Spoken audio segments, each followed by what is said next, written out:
Hey YouTube, Jedi Fuka here. I still have a little bit of time on my hands, so I'm going to record extra video today. We're going to do the Goblin lair.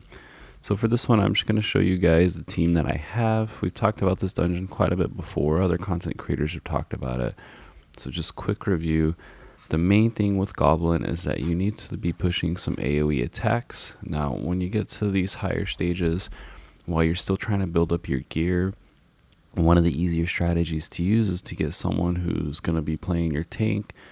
For me, I'm using Ripicus right now with the Witch's Remains to give us that extra defense down.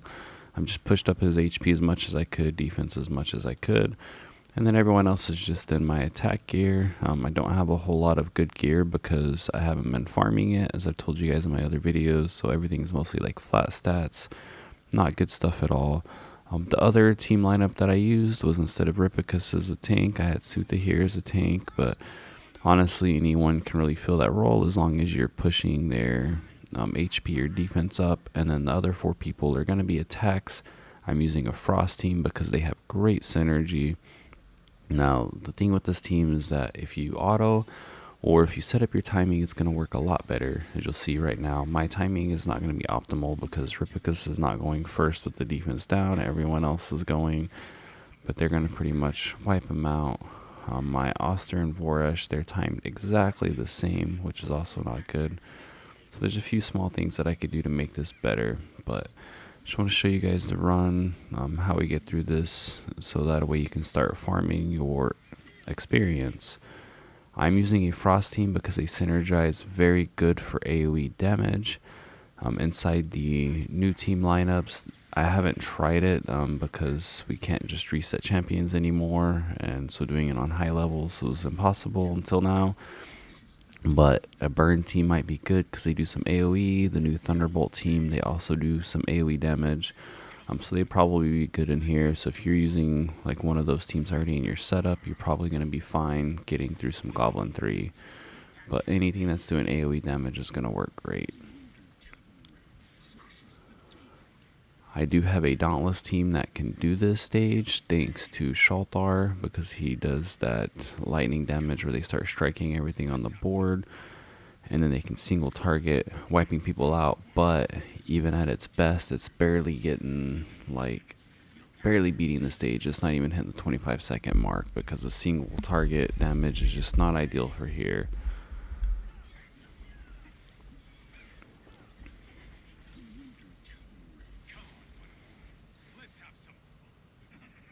So anyways, guys, that is my Goblin run. Nothing too crazy, but you'll see it's getting us through Goblin3, and the main thing is we can farm these high-level energy potions to level up our teams. So quick review of where my account's at and what you guys should probably be focused on right now. Always pay attention to your Clepsydra trial, as we just talked about in the other level. See what's upcoming.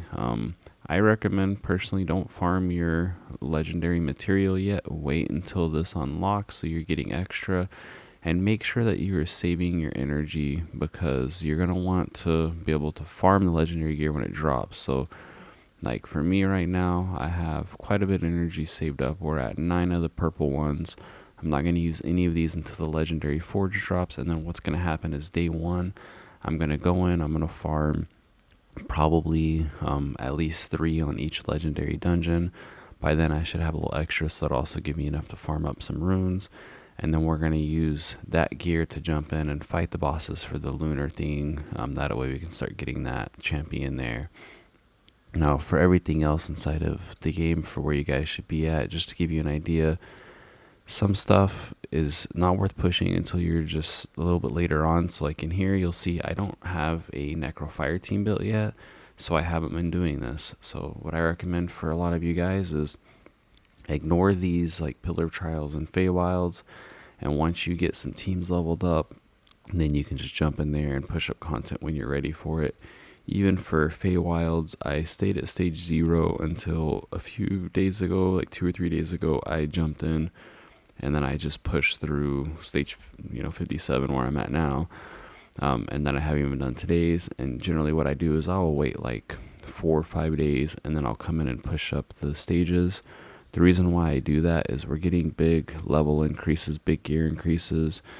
So there's no reason to like get frustrated trying to fight through the stages whenever you can just wait a few days and then come in here and bump up where you're at on here.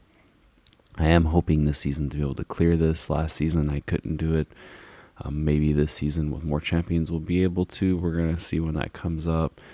A few other things to keep in mind is there are a lot of summoning events. I see a lot of people summoning on this banner. I set this, but I'm not going to summon on it. I personally, if I had the dice to summon on this banner, I would. I really like the heroes in here. I unlocked Tauren at the beginning of my pulls this season, although it would be nice to have a dupe. He's a really good healer for Necro, and there's not a lot of Necro options, so he's a good option in here. I have Jillian. Honestly, she's probably my favorite out of the champions in here, but that's because I have her and I use her a lot. This dude here, Urion, I would really like to get him. I think he's probably the coolest looking guy in the game. I just really like his design a lot, so I would really like to get him. And then there's the new Ice Blast Shinna in here, who enables your ice teams to do some amazing damage. So lots of good options. Even if you came in here and selected her and you got some of these others, most of these champions it wouldn't hurt to get. And then there's this Dauntless dude. He looks pretty good. I don't have him, but I do have a Dauntless team, and I love my Dauntless team. So if you are going to pull in this banner, it wouldn't hurt because you're getting some really good champions. And then in epics here, you have Garius. As you guys will see, in my teams, I use Garius a ton. Honestly, if you don't have Garius, it might even be worth pulling on here just to try to get him. Garius and Vikuk here, I have both of them, and I use them and a ton of content. So definitely worth it.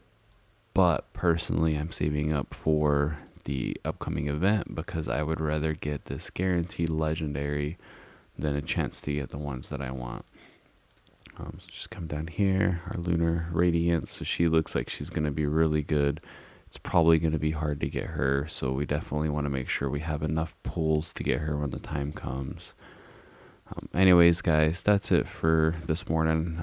Just wanted to do a couple videos while I had some time. When I get a chance, I'll start trying to show off some other content or some other teams that I'm doing. But this is where we're at right now. Y'all have a good one.